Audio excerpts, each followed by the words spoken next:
Welcome to well, there's your problem. It's a podcast about engineering disasters. It has slides. Well, two and a half hosts today. Mm-hmm, 2.5. Yeah, 2.5. Your hosts have been compressed into a soup-like homogenate from extreme sleep deprivation. I was gonna make a 2.5 men joke, but I wasn't sure if that would be transphobic. I think it's funny if I'm that kind of non-binary. So let me just transgend again real quick so you can make that joke, and then I'll transgend back. Transgend as in transcend. Yeah. So it's a verb. I'm going to transgend. Why do you think it's transgender? Because I transgend. I'm transgending. Yeah.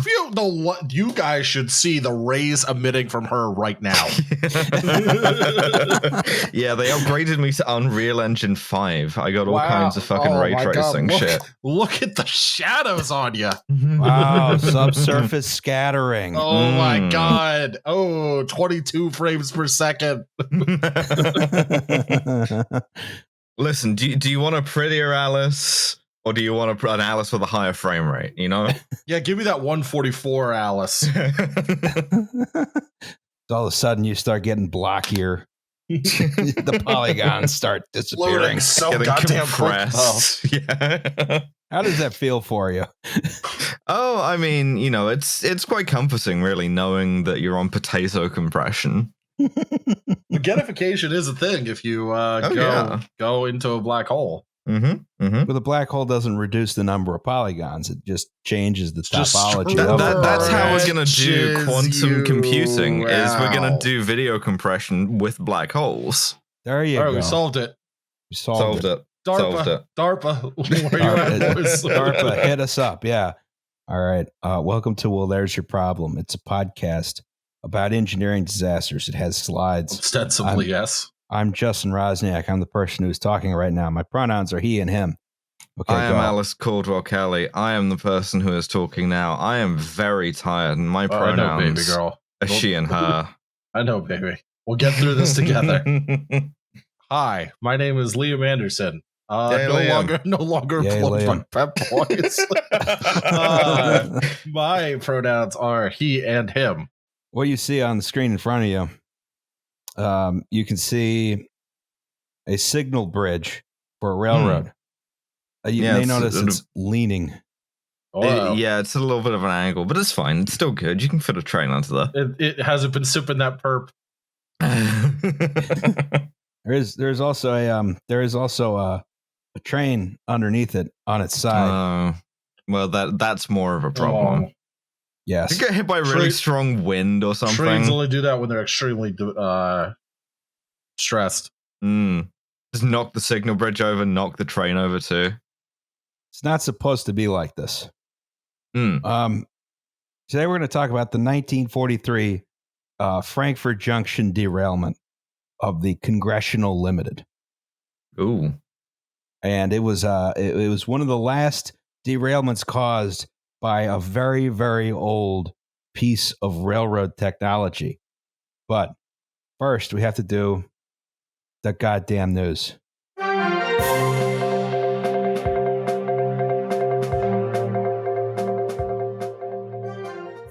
The internet is down. It's gone. Genie, you're free. Yeah, it's over. It's done. We don't actually, at time of recording, we're not entirely clear on how this has happened, other than that Facebook has locked their keys inside their own car. Yes. Something about they've wiped the DNS is also not reporting. Yes. So Facebook doesn't even exist right now, basically. Yes. Facebook is now is Please lost. note that we're recording this the day it happened. So yes. Details change. And something different. There's something different on Wednesday. Don't go in the comments and be like, actually, I don't fucking care. But essentially, that nexus I wipe my ass with my CS minor. Leave me alone. Of Facebook, WhatsApp, Instagram, all down. And white girls everywhere. What are we gonna do? What's desperately funny about this, aside from the hubris of Facebook putting their entire shit on servers that only they control and only they can access, is that they're having some problems fixing it, because all of their shit runs on Internet of Things. So Facebook employees, I'm now hearing, can't get into their offices, can't get into the conference rooms because all of those are controlled through software that lives on the server that they now can't access. I saw that as well, and it is amazing. Because they're tech guys, they don't realize that a crowbar is not just a thing from Half-Life. There's one in real life you can use in order to open they're doors. Literally having to do this. They're having to send a team to a data center in California to physically turn the thing on and off again to see if that's going to work. And maybe they're going to have to like axe their way through some doors. I don't know. Maybe it's like Black Mesa in there. It's like that South Park episode. With the giant router. With the giant router, yeah. Much like Black Mesa, it'll take 10 years to come out, and when it does... Oh, yeah. And I mean, this does have, like, very serious consequences, but it's also hilarious, is the thing. This is very funny. Well, before we recorded, my own router decided to be unhappy and just stop providing me with internet. Yeah, and solidarity. Yeah, I thought it was just the whole internet was gone. Sympathy I was like, strike. Okay. Well, for a lot of people in what you might loosely call the global south, right? The internet basically is down. Is like, WhatsApp. This is true. Yeah. A lot of people, like South America, the Middle East, Africa, like a lot of people use WhatsApp as their like pretty much only means of internet-based communication. They're not going to all switch to fucking Signal or whatever today, right? Yeah. So for a catastrophically large number of people, the internet is just out, and it's all because this guy decided to be a monopolist, which is great. Yes.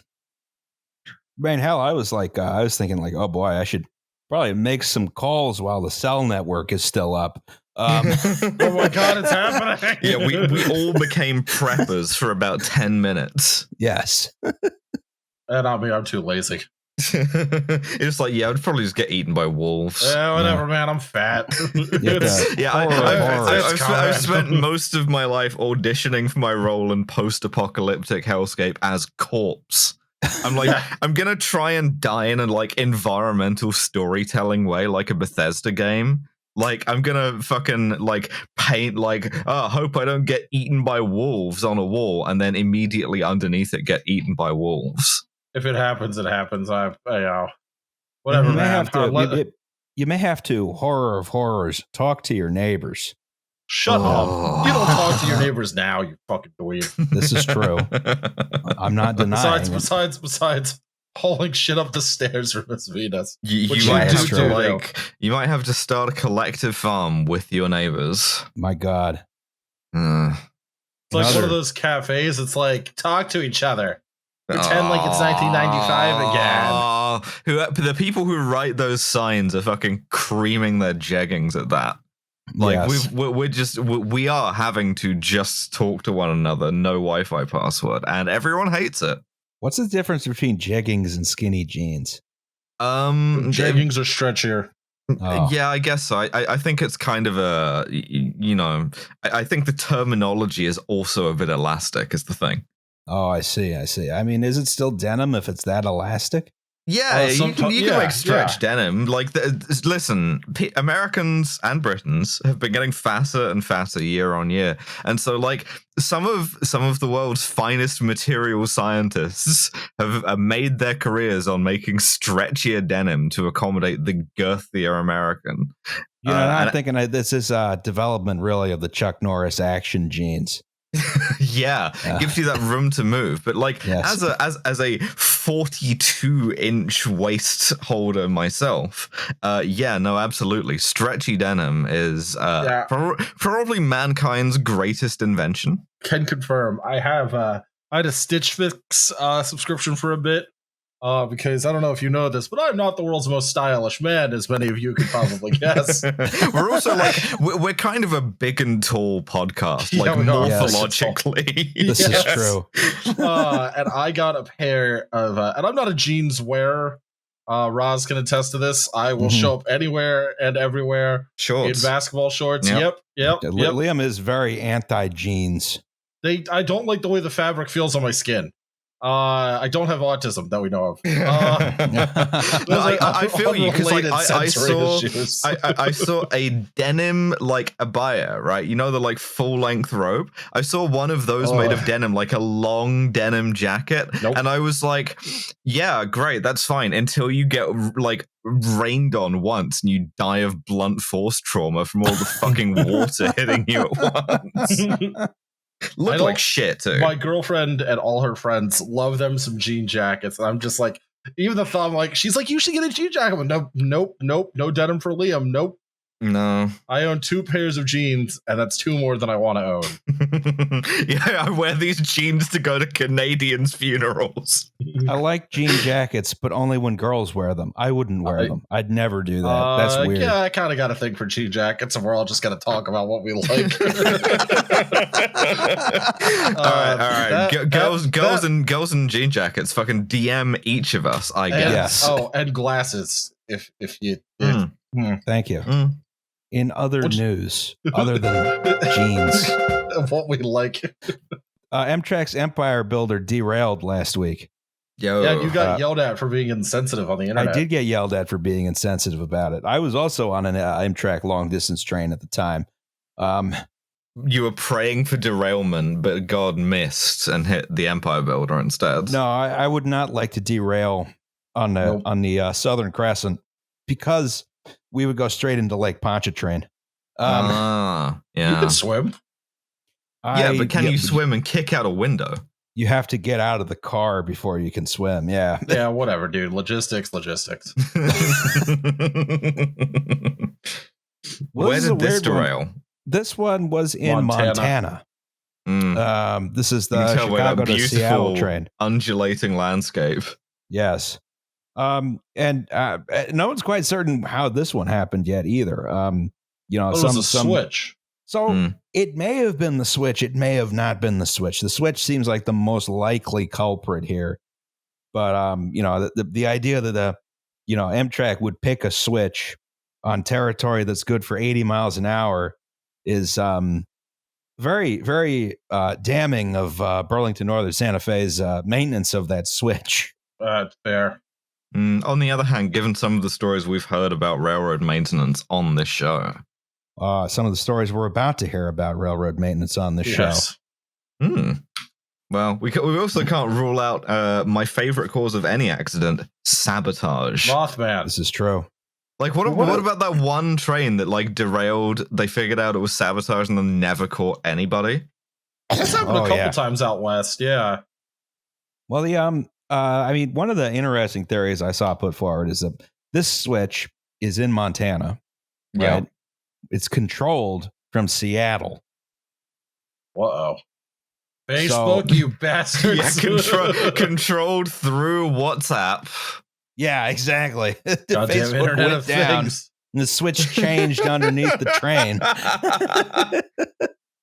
All of a sudden, you got multi-track drifting. That's like what people thought Y2K was going to be. Like planes falling out of the sky and shit. Yeah. Yeah. Incredible. So, yeah, that's another piece of news. And we don't know why it happened, much like Facebook. Maybe they're related. Did anyone die? I think 3 people died. Eesh. Mark Zuckerberg has a lot to answer for.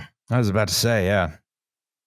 Well, there's untold numbers of like drug deals going wrong in South America and Africa right now, which are fucking Zuckerberg's fault. So, What we're saying is that it's good to help drug dealers communicate more clearly because that helps avoid misunderstandings in a business where misunderstandings tend to lead to like gunfights. That is what we're saying. Yes. I see. Exactly. Thank God we're being so direct and unequivocal about it. Listen, it's a rough business on account of it being illegal.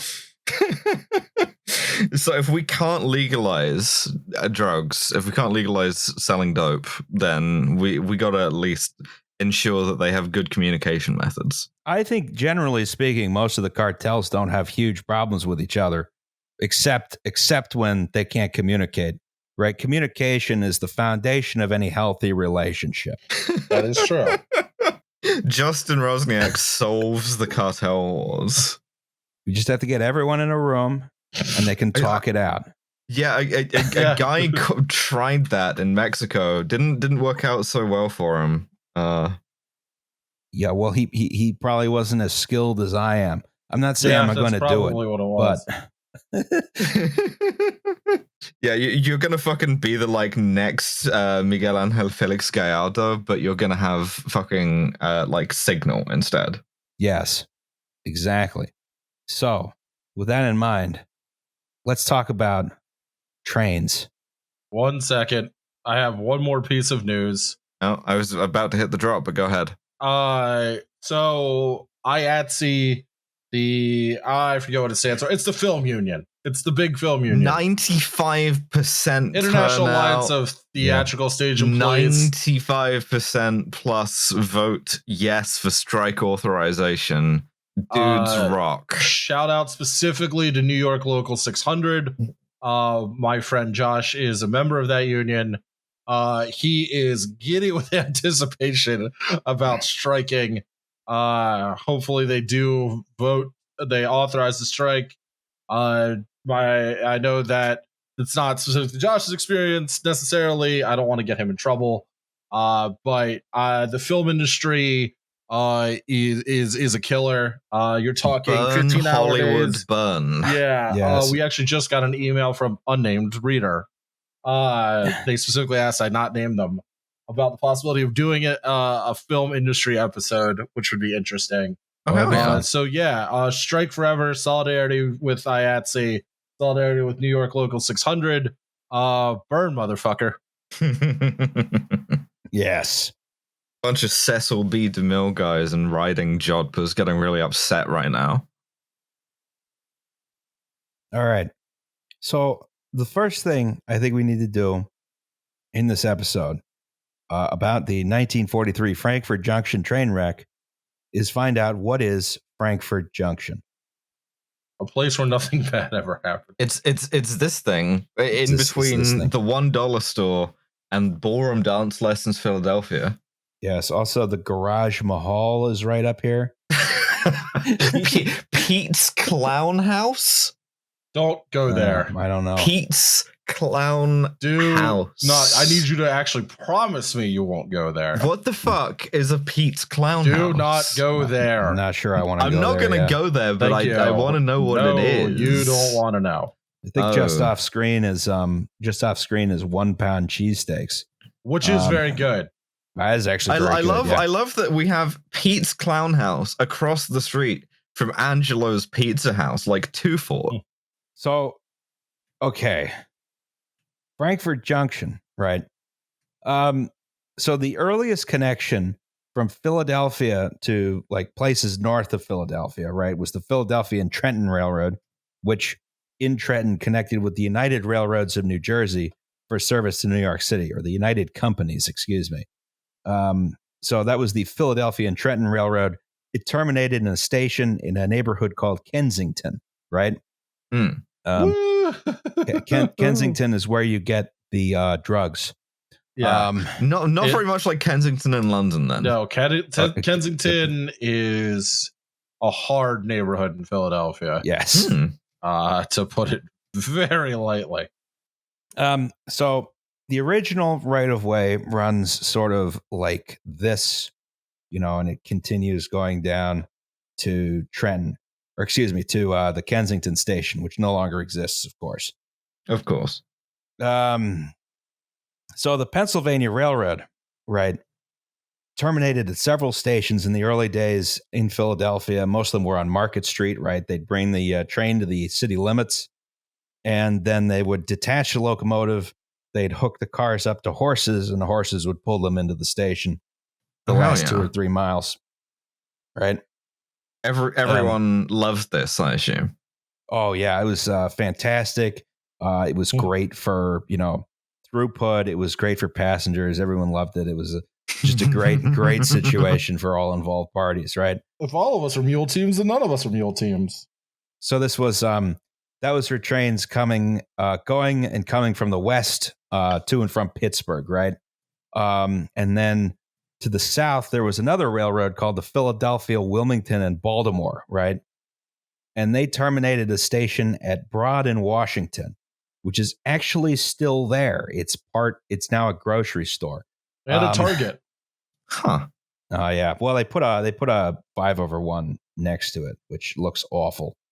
They sort Lincoln of Square. incorporated I actually don't mind in- it that much. I don't like it. I think it's a really bad building. Really? Oh, Yeah. I'm not. I'm of all the shitty new development in Philly, that's one that doesn't really offend me. It's actually- you know, the randomly placed windows and the metal panel. okay. I see what you're I don't like that whole paradigm of building. I am very against. It I looked know. better before Civic Design Review got to it. That is true. I will say that. You know, anything that goes that. through Civic Design Review comes out the other side looking a hell of a lot worse.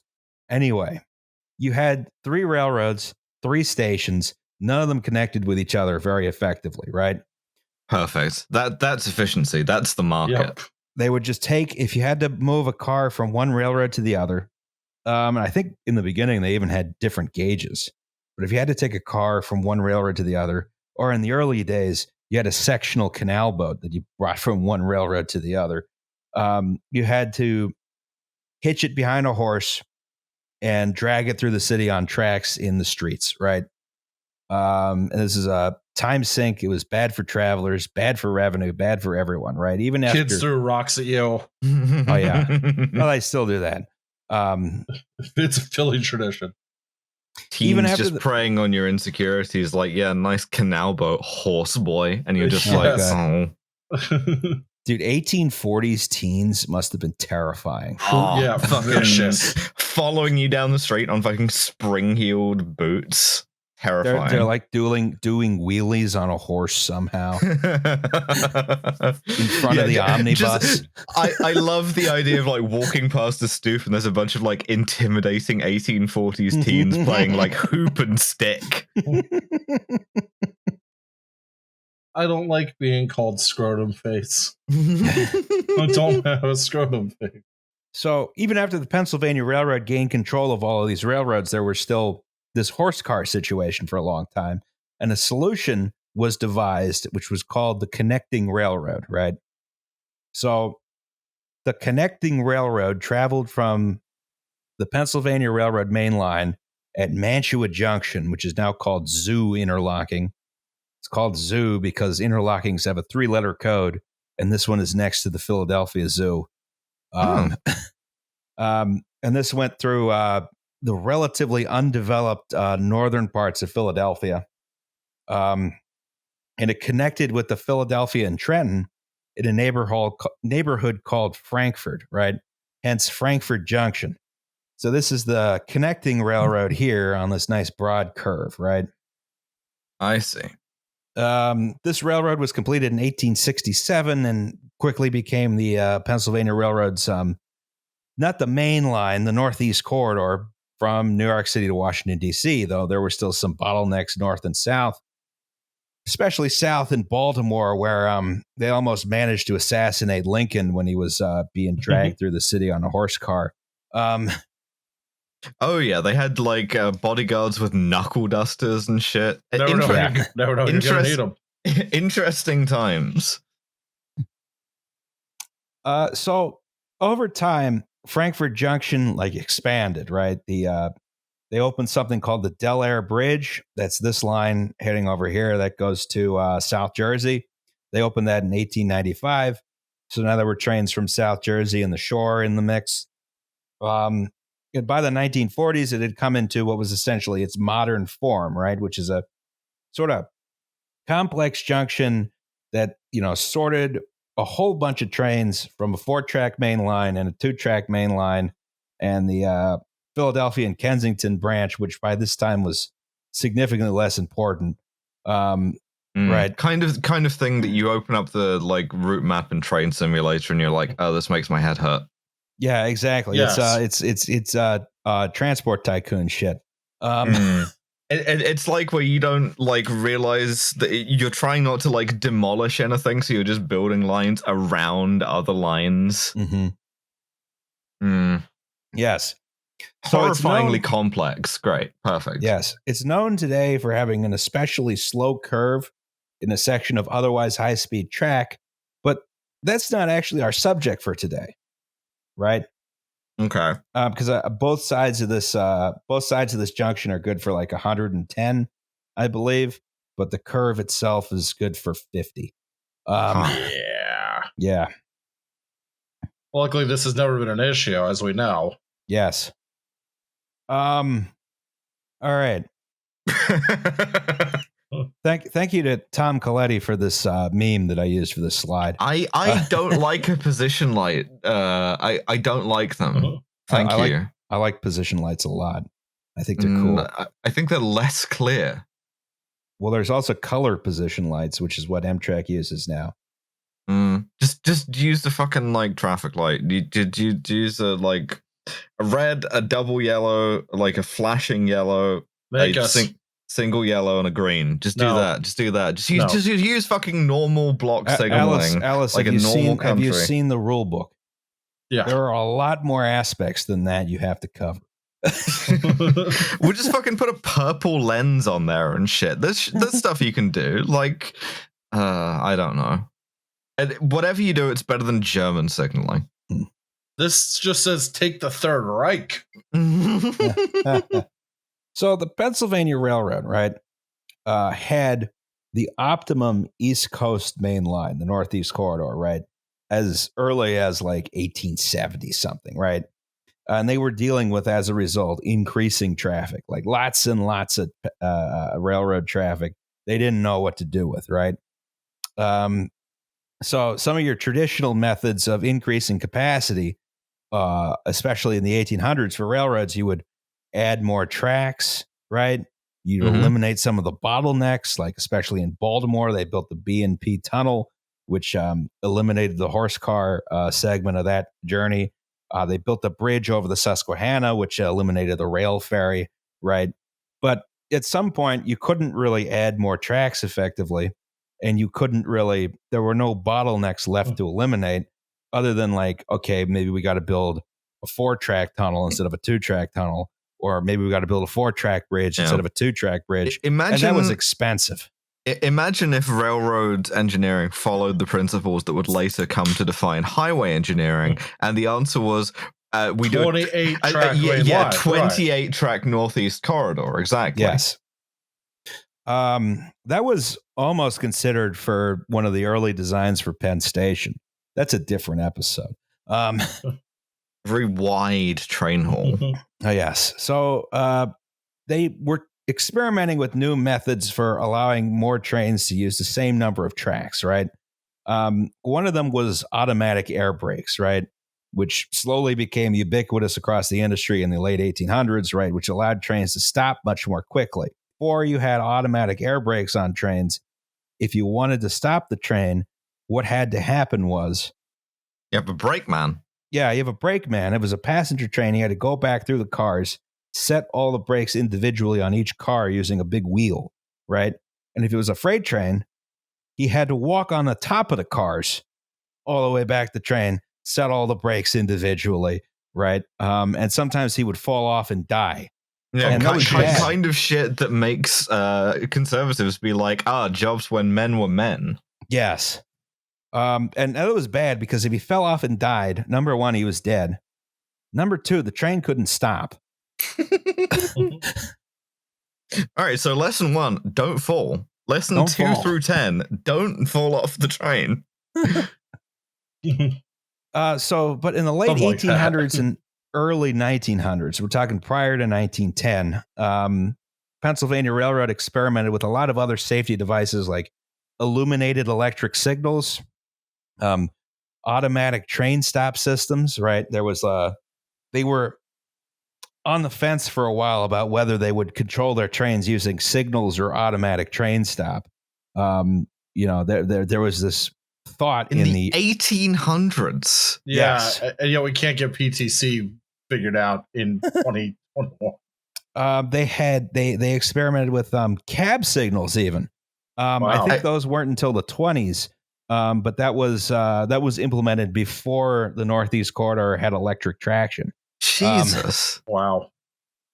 And this is all to improve safety, but also allow for denser railroad traffic. You can run trains closer together, right? And they created a lot of the infrastructure that runs the Northeast Corridor to this day, right?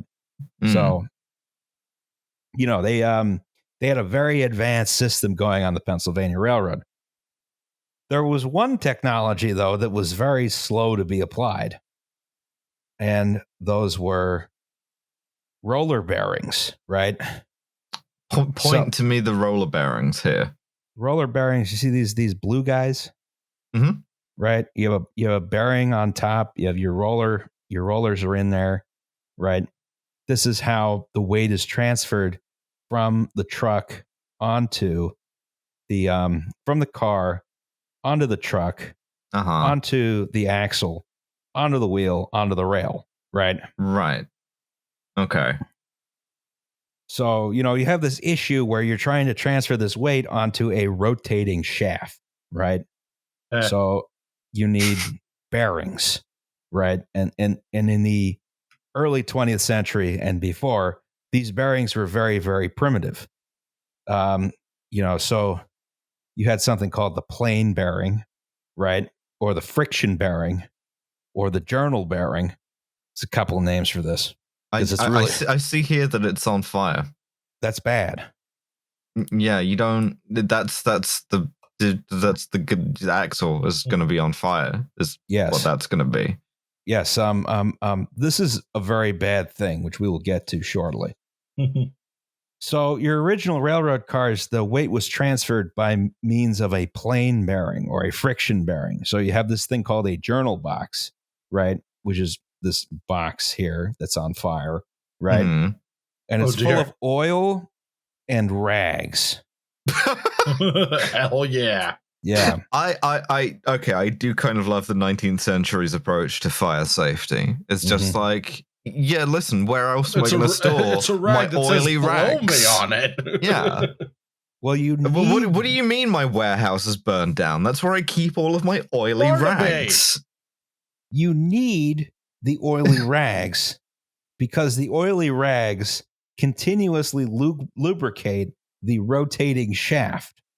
Right? Industrial society is a conspiracy to generate as many oily rags as possible. And then you have to find like use cases Ask for me them. about my period. Jesus Christ. Also, I have a drop for this. Lube oils. Thank you.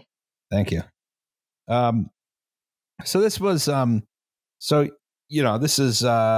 this is in order to continuously lubricate the rotating shaft, which is in contact with the bearing pad. Yeah, right, I am amazed you're getting through this with a straight face. I'm hard as hell listening to you talk about lubrication. Engineering. And shafts, this is serious I'm pointing. engineering.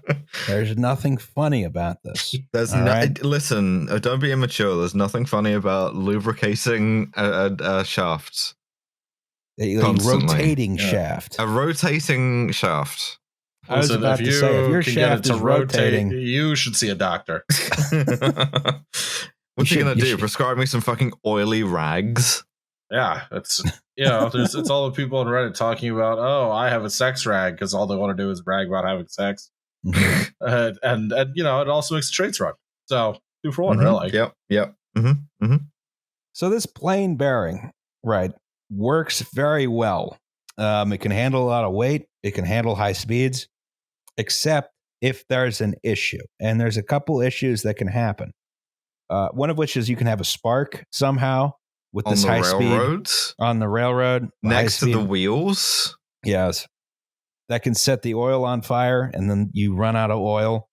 Because the problem is not the fire itself. The problem is when you run out of oil. If there's a leak there and the oil leaks out, you can also have a problem, right?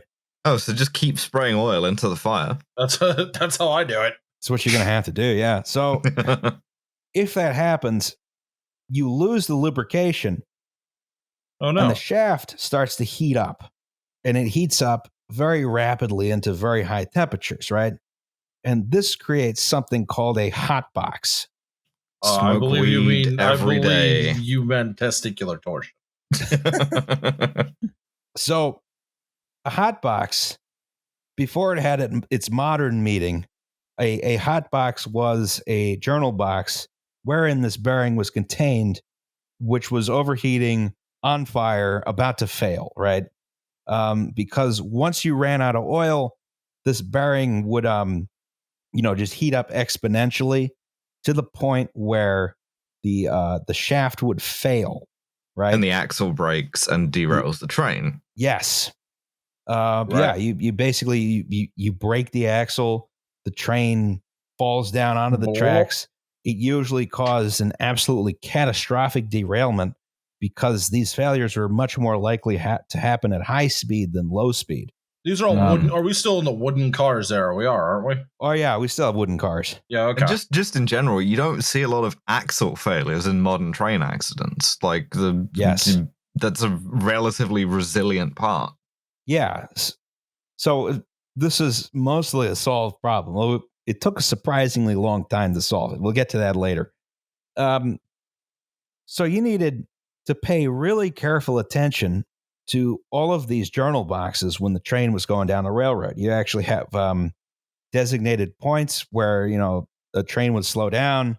There'd be men on each side of the track, and they would, look at every single journal box as the train passed, right? And if the train had no problems, they'd give the signal. The train was all black, right? Because nothing was red hot in there, right? And otherwise, this is my they'd stop the train. The black edition. Yes. But also, in order to slow it down to do that, a guy has to run along the roof of every. This is an extremely dangerous jobs program all around. Very, very, very labor intensive. Yeah. Lots of people losing anything from fingers to limbs. Yeah. Are you drinking bourbon? No, I'm drinking Fanta, but I put ice in it. Oh, smart girl. I would kill for a Fanta right now. Even though it's a Nazi drink. Yeah, I was about to say, you know who else killed for a Fanta? Adolf Hitler. Listen. Between that and the Volkswagen, two good ideas. The only good ones they had. What about Nutella? Was Nutella Nazi too? You're gonna fucking. Well, it's Italian fascist, but what? Yeah. Fuck. Shit. I mean, Jesus. Okay. Wow. Yes. Welcome back to Genocide Chat. Welcome back to Genocide Chat. So I love it. Horrified there. I love a Nutella, and no. So is nothing I like not a product of fascism? At which point you remind me I live in Britain, and it's just like, oh, okay. Not really. Sometimes you have to just enjoy the things you enjoy. And, if it's no matter fascist, how many Jews died in concentration camps. Fuck's sake. If it makes you feel better, Alice, there I was, little 18-year-old Liam, and I loved Nutella. And as an 18th birthday present to myself, I imported a 5 kilo, that's 11 pounds for those of you in the States, jar of Nutella. That rules. Good idea. I started eating it. But I can no longer actually eat Nutella. The smell, the mention of it, upsets my stomach. It's like the thing where the kid's dad catches them smoking and makes them smoke the whole pack. That's you did that to yourself. At the end, it turned into Nutella soup, and my friend Adam, I remember, would just go into my kitchen with a spoon and come out 20 minutes later, just having done what I can only assume was sex things to the Nutella. Yeah, it's got that gorilla grip, Alice. What's a young man supposed to do? I don't like this lube oils discussion at all. So anyway, these journal boxes had to be lubricated very frequently to ensure reliable operation. Hopefully, you got to put the Nutella in there. Yeah, yes. Got it. And this was something that was recognized as a serious problem early on in railroading. Or not recognized as a serious problem, but people had solutions for it. But it wasn't until 1899 when Henry Timken founded the Timken Roller Bearing Company. Right? And Timken had some ideas how to reduce friction and the hazards associated with plain bearings by replacing them with roller bearings, right? Wheels within wheels, quite literally. Yes. I mean, a roller bearing is a really, really old idea, right? The simplest roller bearings out there were used by the ancient Egyptians to move giant blocks of stone. by putting logs underneath them, and the roll. Do you mean forced by the ancient Israelites to do that? I believe that's what you meant. Yeah, but like Right. being supervised by aliens. I was about to Never say, know you're yes. gonna need it. That's the hierarchy on the job site: is gray alien Egyptian Israelite. Yeah, but Fucking bottom of the totem pole. in fairness, the aliens did pass down the technology to build the Jewish space laser. They did, and to that, for that we were grateful. Okay, so we're talking about roller bearings, right? So you have your shaft turns in sort of a pocket, right? And has these steel cylinders on the outside, right, which sort of roll against the outer casing. They're in a guideway called a race, right? So you have very low friction, you have very low maintenance, you have less things to catch fire and catastrophically fail. They are, however, more expensive. Also, it is insane how much shit, like when we used a lot of like heavy sort of direct mechanical stuff like this, how much you need bearings, because like this was a thing that I got into through military history, when you'd see shit like the US and British like bombing campaign over Germany. You'd see like, oh yeah, they destroyed like an entire city and like 2/3 of the air crews got killed in order to blow up a ball bearing factory. And you're like, well, why would you need to blow up a factory that makes ball bearings? And the answer is because you use them in anything that like traverses. Because everything uses them, exactly. Yeah, exactly. So Timken, they had some difficulty marketing these roller bearing systems for a long time. And one thing that really changed the tide was when they did their big publicity stunt. They commissioned the American Locomotive Company, ALCO, to build this locomotive, the Timken 4 Aces, right? Because it looks great. 1111. It also had the 4 cards. What do you call it? The like suits, like the suits. They got the 4 suits on the steam dome here. They built this as the first all roller bearing equipped locomotive. And they sent it on demonstration tours around the country. And it had incredibly superior performance, right? Just based on how little friction there was. And it was very, very successful. It could pull heavier loads. It could do all kinds of stuff, right? Catch fire a lot less. It did not catch fire even once. Which incredible for the time. Yes. This locomotive actually, after they did the publicity stunt, the Northern Pacific bought it and used it in regular service until 1957. And then when they found out it was being retired, Timken was like, "Hey, we want to buy this thing and put it on like in front of our offices." Northern Pacific was like, "Yeah, this is a great idea." And then during negotiations, they accidentally scrapped it. Railroad management is not good. No. So, roller bearings didn't really become standard on equipment, though, until after World War II, right? And of course, they became standard on passenger equipment a little bit earlier, though, because they gave a smoother ride. I don't think the first freight cars with roller bearings showed up until like just after World War II. Imagine that's not a huge priority. Yeah. Yeah. Who cares if a cattle car catches on fire? Right. The castle, probably. Well, well, you're gonna kill them anyway. This is just expediting the process. What you've done is you've created a smoker. Yes. So now, with that in mind, we should talk about the Pennsylvania Railroad's P70 coach and its development. It's a good-looking coach. It does look very good. I always thought it was a really good-looking one. Someone made a model of it for Transport Fever. I don't know who. I thought it looked very nice, so I put it right here. Mm-hmm. Yeah, it's great work. Yeah, exactly. So anyway, in the 1900s, right, before 1910, Pennsylvania Railroad was in a bit of a situation. They were in a jam, right? They were building this big new thing called Penn Station, right? Penn Station was underground with long approach tunnels on both sides, right? And it seemed unwise to run conventional wooden passenger cars into it, right? Or steel rail car. Hell yes. The first production one, yes. This development scheme led to a car called the P70. The P70, the P is for passenger. The 70 is 70 feet between the bulkheads. I see on the schematic here on the bottom left they have a P70 broiler. What that? I have no clue.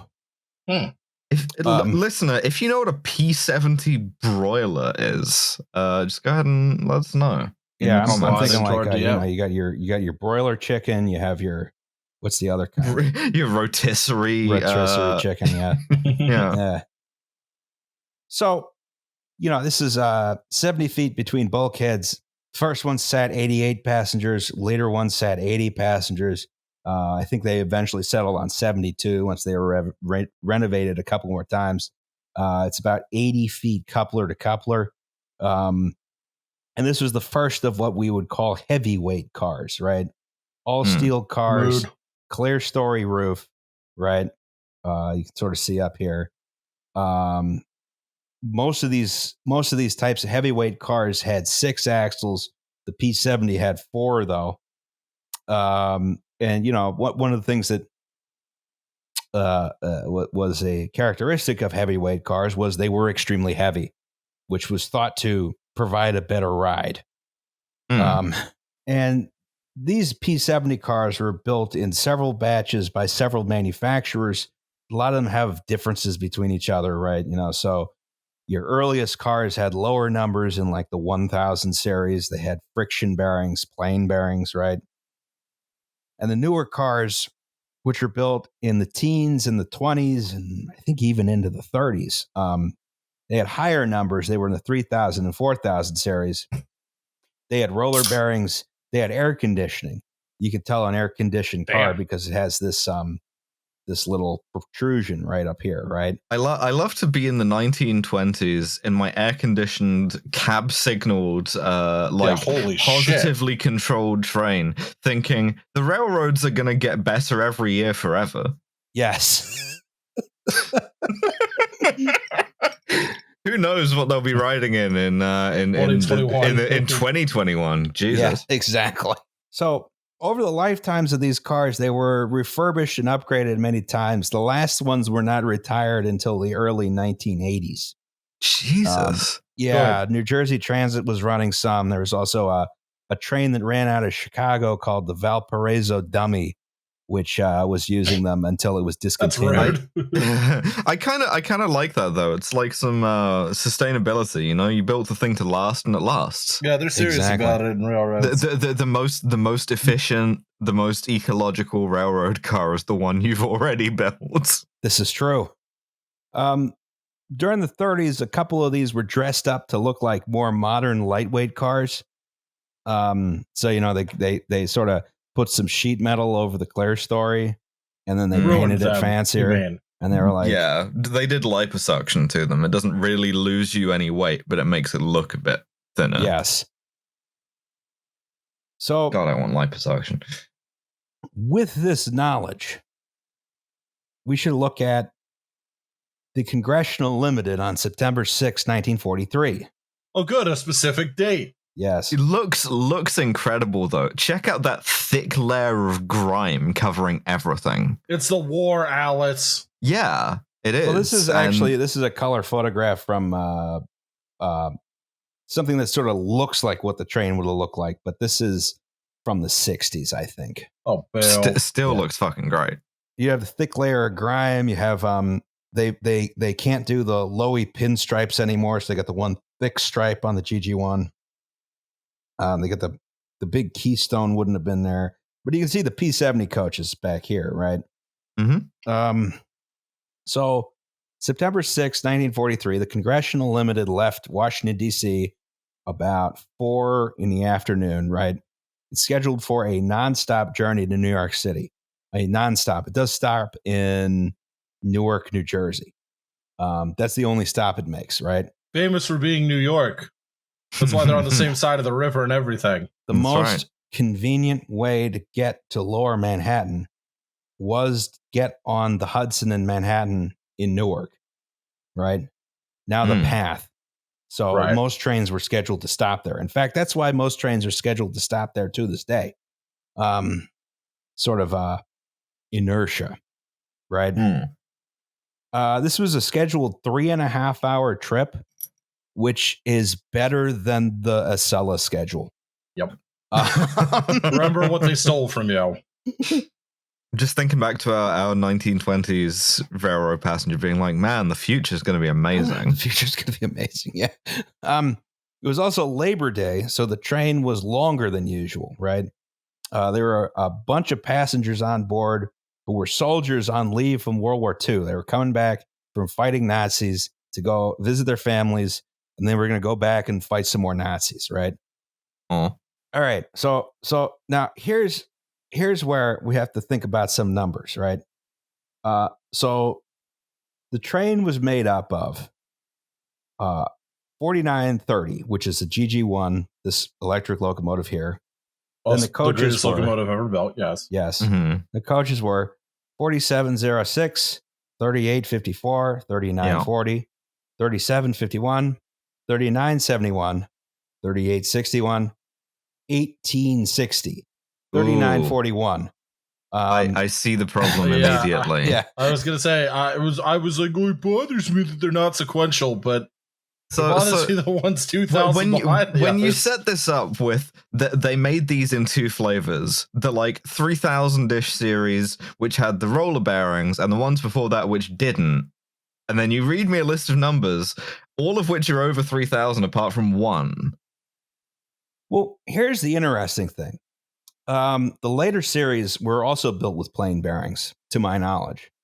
They were modernized with roller bearings. Okay. The earlier series was modernized before roller bearings were a thing they knew what to do. Oh, interesting. So they modernized it with the same like fucking hotbox bearings, but then they were like, well, we've already modernized it. What do you want? Yeah, exactly. We're not going to spend the money again. Sure. Yeah. And then behind those were a couple other coaches. There was or cars. There was the lunch counter kitchen car. There was a dining car. There was a parlor car. There was a second parlor car. There was a third parlor car. Jesus Christ! Look, the Pullman Company was making bank off of this train. They had a sleeping car for some reason. I don't know. I assume that's a through car to somewhere else. 3.5 hour, like. I imagine it was a through car to somewhere else. Oh, okay. They had it's in the 40s. You're just like, I gotta go in the back and like, lunch, exactly, and do some morphine, which is totally legal still. I have to consult with my secretary about important business. Right this way, Mr. Rosniak. So, Coach 1860, was a modernized car. It was modernized in 1935. It was built in 1909, right? And because it was modernized early, it still had the friction bearings, right? So this proved to be an issue. I see. Whoa. All was well with this train until it reached a point just, she would say, westward of Frankford Junction, right? There's a man in the rail yard. He spotted an overheated bearing in, guess which car? The 1800 one. Yeah, 1860, car number 7. Yeah, I did it. So the train was traveling between about 45 and 70 miles an hour. There's a lot of conflicting reports here. But either way, he couldn't immediately stop the train because WhatsApp was down. Right. Mm-hmm. That's back up now, apparently. This is true. Huh. So the train was, traveling at a moderate rate of speed. It wasn't going super fast, right? And he called to another worker who was closer to the signal tower to tell the signal tower to stop the train. That guy ran up to Shore Tower. Shore Tower what's up? Yo, this train is jacked, LMAO. Yes, exactly. Well, it is called Shore Tower because controls the switches that send a train to the Jersey Shore. So he went I'm to guessing this guy didn't run fast enough. He didn't quite make it there in time. So they called ahead to the next tower, Holmesburg Junction, to tell him to stop the train there, right? And it was just a little bit too late, right? No. So car 1860, which was the seventh car of the train, it had a hotbox on the left front axle, right? As it passed Shore Tower, just beyond the Frankfurt L Bridge, right, that bearing completely failed. Oh. So the front of car 1860 collapsed onto the tracks, and then it sort of vaulted over, right? Oh, shit. End over end for several hundred feet down the line until it whacked into the signal bridge, right, which peeled the roof off like a can of sardines, spectators said. God damn. And then it came to a rest. The following car number 8, which you see here, derailed in a less dramatic but no less deadly fashion. It sort of wrapped itself around the signal bridge support in what they described as sort of a U shape. Now, I'm looking at this photograph. It doesn't look like a U shape to me, but look, if you follow the like top edge of the carriage down, you can see it's got like it's more like a V shape, but it's got like a bend in it, like a boomerang. The following cars also derailed and sort of scattered themselves along this 4-track right of way, right? Oh shit, we lost the sleeping car with a bunch of drunk guys in it. I was about to say, if only been a 28 right of way. Maybe if they were heavily enough asleep, maybe they'd be fine. Yeah, just go limp. Go limp. Stay loose, buddy. That's our advice for surviving any disaster: is just go limp. Yeah, ideally, be as drunk as possible. Everyone behind the coaches was drunk on 75 martinis.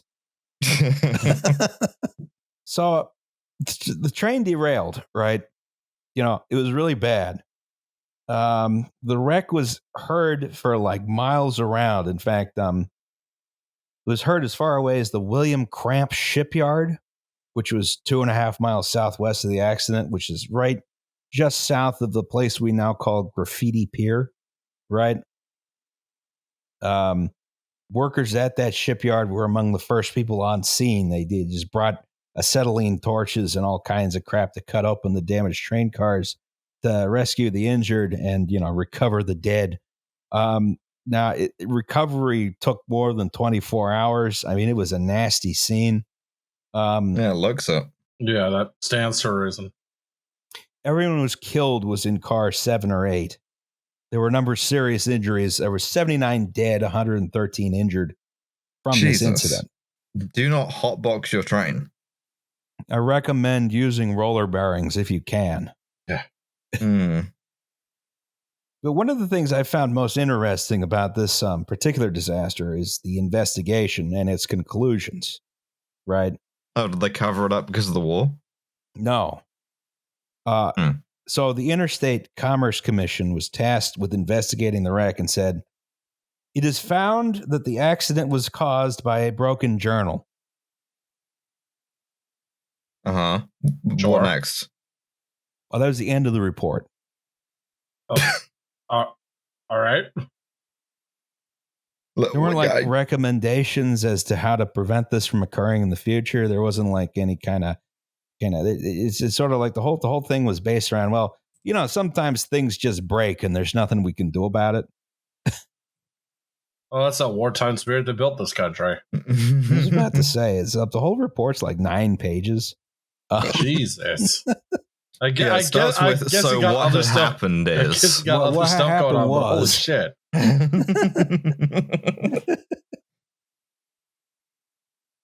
So it's it was just bizarre to me that there was no they weren't going to issue any recommendations. They weren't going to do anything of this sort. I mean, one of the weird things about roller bearings is something the railroad sort of adopted organically as opposed to having any regulations put on them because,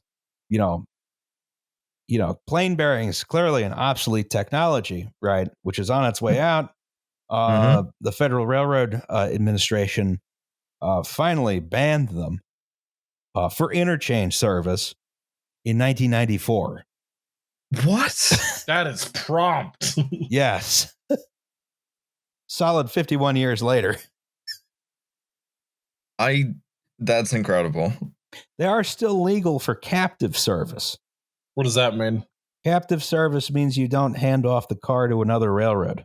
Well, it's a good thing we don't have railroads that just can, run a train entirely within their own network for thousands of miles. I was about to say, I believe you're not going to see... break up the class ones. You do occasionally see some journal-bearing cars in like maintenance away service on the Class 1 railroads. Not very often. Sometimes if you like have a weird railroad like the Florida Sugar Railroad, they use a lot of journal-bearing cars. You certainly will not see them in passenger service, though. Small mercies. Yes. Also, what is it with catastrophic train crashes and the troops, the train being filled with troops? Because we'll get to this if we ever do Quentin's Hill, but that was another one where it was like it was a troop train. So I don't know why. It's like some kind of correlation there. It's probably because there was just so much railroad traffic during World War II. Yeah. Yeah, you just have more trains running. You have more. And this without being like bombed and stuff. Yeah. Yes. So, but luckily, the government acted eventually, and nothing bad. Speedy regulation, speedy and effective regulation. Nothing bad happened at Frankford Junction ever again until 2013. It was 2012. No good. Yeah.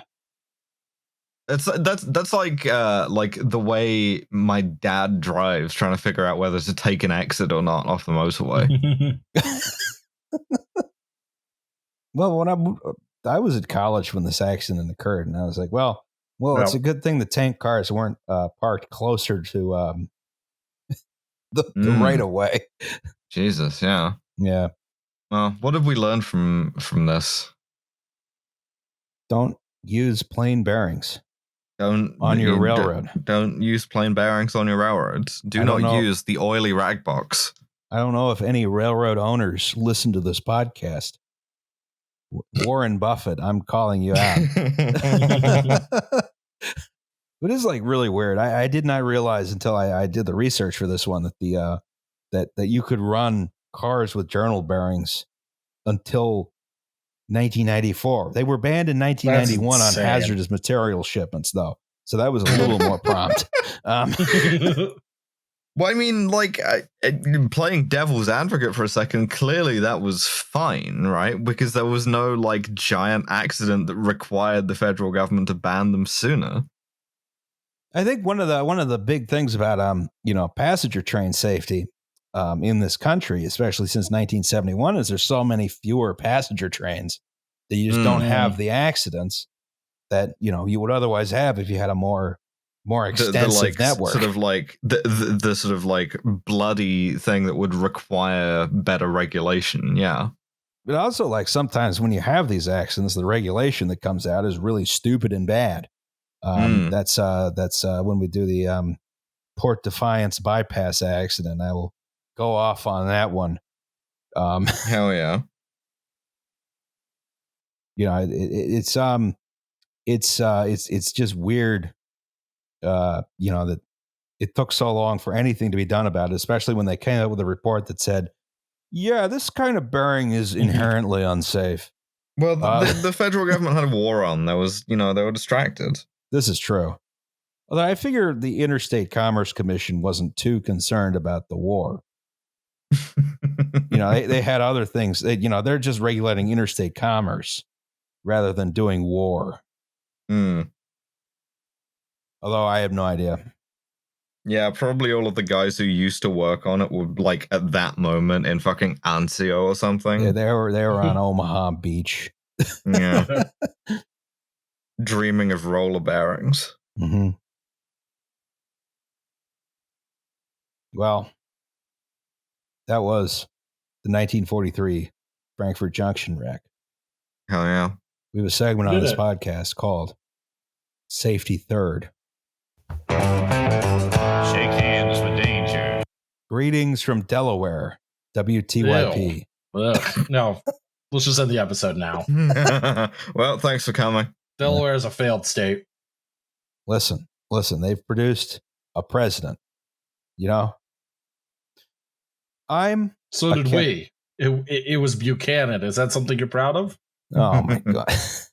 I'm a chemical engineer who's worked in a number of different industries over the years. I have far too many stories of safety-related idiocy. Well, a process man am I. Yes. This particular anecdote does not involve any injuries or property damage, but is a cautionary tale about the safe handling of hazardous liquids. Oh, no. It was a Monday morning in early March in lovely Westchester, Pennsylvania. Oh, boy. Home of the intersection of High and Gay streets. Dub C, baby. Dub C all day, baby. When I got to work, in front of the building where my office was, there was a tanker truck.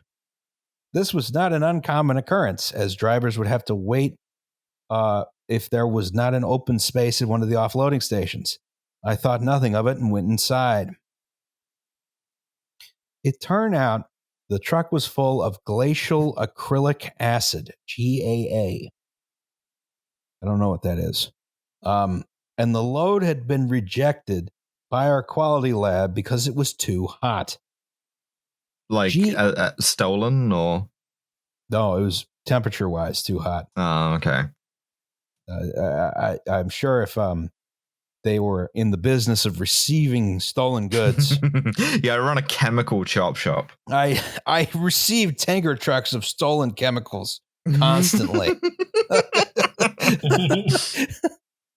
We just have a bunch of we keep sulfuric muriatic acid in the that back. fell off a truck. What? Come down, the crazy Rosses. Yeah, they call him Jimmy the Hazard Placard. A chemical storage warehouse. My name is Crazy Roz. Any chemical you want, I got. Once again, that's Crazy Roz's. If I'm too hungover to answer the door, knock 5 times and I'll be right with you. That's Crazy Roz's chemical warehouse.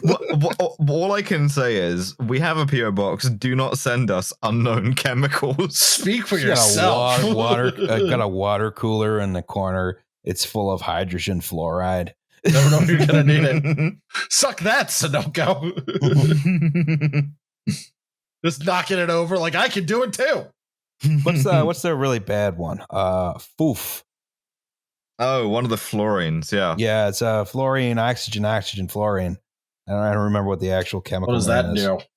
Foof. Oh, all fluorines are horrible to work with. Yeah, foof is the really reactive one. Yeah, anyway, the name's kind of onomatopoeic. This is true. So, GAA is a major component of acrylic resins and plastics. It is flammable, corrosive, and highly reactive with both unsaturated hydrocarbons and itself. Oh, good. This reaction is an exothermic process, meaning it generates heat. This will be relevant shortly. Ordinarily, GAA is shipped as a liquid and is treated with inhibitors to prevent it from reacting with itself. The problem was that this batch had also arrived at the plant the previous Friday. It had been rejected then, too, but for the opposite reason. At that time, it had been frozen because of the cold weather. Now, another relevant fact here is that frozen liquids can't really keep things in solution. Things like inhibitors. Since we couldn't pump out the frozen acid, the batch was rejected and the truck turned away.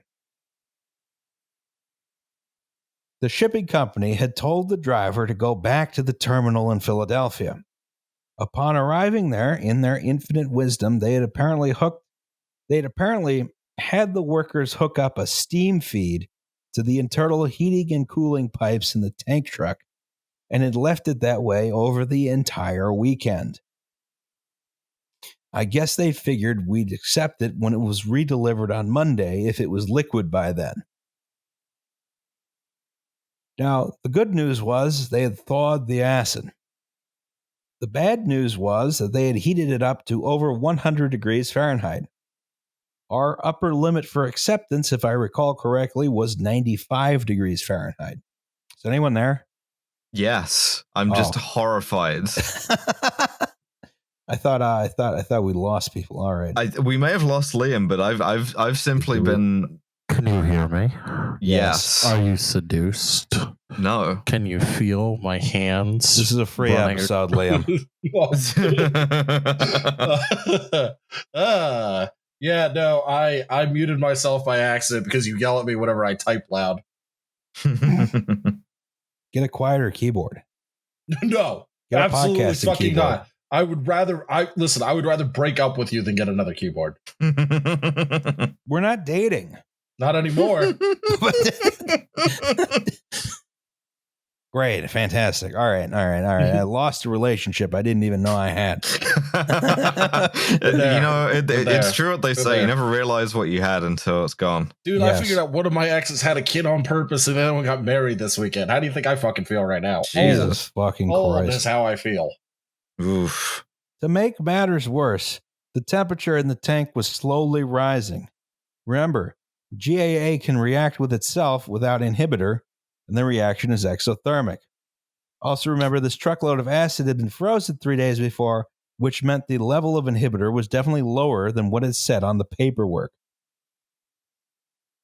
Cue a bunch of panicked engineers suddenly realizing we had a potential 40,000-pound bomb sitting in the parking lot. The consensus was that we had to cool it down as fast as possible. The first thing they tried was hooking a garden hose from our cleaning closet faucet to the internal heating and cooling coils on the tank wagon. Oh, Jesus. This did about as much good as you can imagine. There was no way to agitate the liquid inside to ensure the entire load could get in contact with the cooling coils. The solution to this was to have the driver rock the truck forwards and backwards several times to get the liquid sloshing around. The fucking American Truck Simulator DLC is out of control. You gotta fucking just rock back and forward on this bomb you've made. Once again, this did precisely fuck all, and the temperature of the acid continued to rise. At this point, the safety director gave the order to evacuate the engineering building, and the site emergency response team, ERT, pulled out several high-powered water cannons normally used for firefighting, as shown in the picture. Right? Mm-hmm. Mm-hmm. The idea here was that a massive flow of water over the outside of the tanker would be enough to cool the acid. In theory, this would slow or stop the ongoing polymerization before it hit the point of no return and started to auto-accelerate. Of course, if it did get that hot, the only remaining recourse for us would have been to run like hell and hope we reach the minimum safe distance in time. I have no idea what that distance would be, but I'm pretty sure I couldn't have run that fast from where I took this picture. For the next couple of hours, hundreds of gallons of water per minute were blasted onto the tanker. Amazingly, this worked, and the temperature rise was reversed. The next step was to open the lid on the top of the tanker and dump in some fresh inhibitor to kill the reaction completely. Since there wasn't a pressure gauge on the tanker, the emergency response team suited up in full turnout/firefighting gear, including scuba. Well, SCBA. It's not underwater. It's the above water thing. SCABA. And put a ladder on the side of the tank. The man who drew the short straw climbed up, opened the hatch, and You don't pay that guy enough. Whatever that guy's getting paid, it's not enough. Give him more. nothing happened. Yeah, and that guy has to order a new set of turnout pants. Yes. After the collective unclenching of everyone's sphincters, a 50-pound bag of the most potent inhibitor we had on site was passed up the ladder and dumped into the tank. At that point, we figured the truck was safe to go back on the road since there was now enough inhibitor in it for a batch 5 times the size of what was in the truck. It was entirely unusable for any of our products, but wasn't our problem anymore.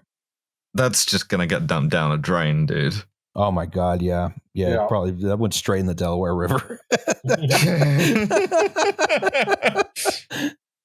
We set the driver on his way, and that was the end of that.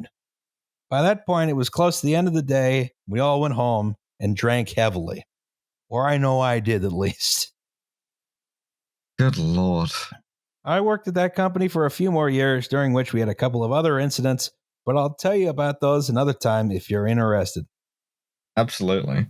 Thank you for all you do, and keep up the great work on the podcast. It makes me glad that I went into engineering as a profession and validates my frantic yelling about safety to disinterested coworkers. Best regards, Josh. Thanks, Josh. Thank P.S. you, Josh. Let me know if you want a localish chemical engineer on the show as a guest commenter. I've seen some shit. Hell yeah.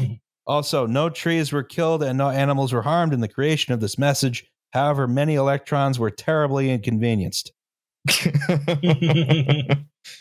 It's old-timey email signature right there. Shake hands with danger. Next episode's on the Comaneros Bridge disaster. No, it's not. No, it's not. Yeah, the next episode is on the Boston molasses flood. Is it? Yeah. Yeah. I didn't know we were switching bits. Yeah, we we were switching actually bits. said this. We told you. I don't believe you. The next episode is on the Boston molasses You don't flood. listen to me. This is why we broke up. Right. You said Fantastic. communication is key, and yet where were you? Oh my god. When my sister was pregnant, Roz, where were you? You don't have a sister. Not that you would know because you never listened, Mr. High and Mighty. I'm logging off. Goodbye. All right. Good night, everybody. Do you want to do ads real quick? Or do we do or ads? is Do we Alice have already- Kill James Bond podcast. Trash Come on. Future podcast. Lions Led by Donkeys podcast. Franklin when Podcast. Is it? podcasts. It's not a podcast. Not a podcast. It's a one-man podcast. It's like a Franklin- one-man show. It's a Franklin, one-man at some show. point. The reboot of the Liam Anderson podcast coming eventually when I sort of figure out the format I want to do. I guess until next time, Death to Pep Boys. That's right. Very Stupid nice. ass company name. Stupid Yeah, ass company. I was about to say. Bye. Bye, everybody. Auf Wiedersehen.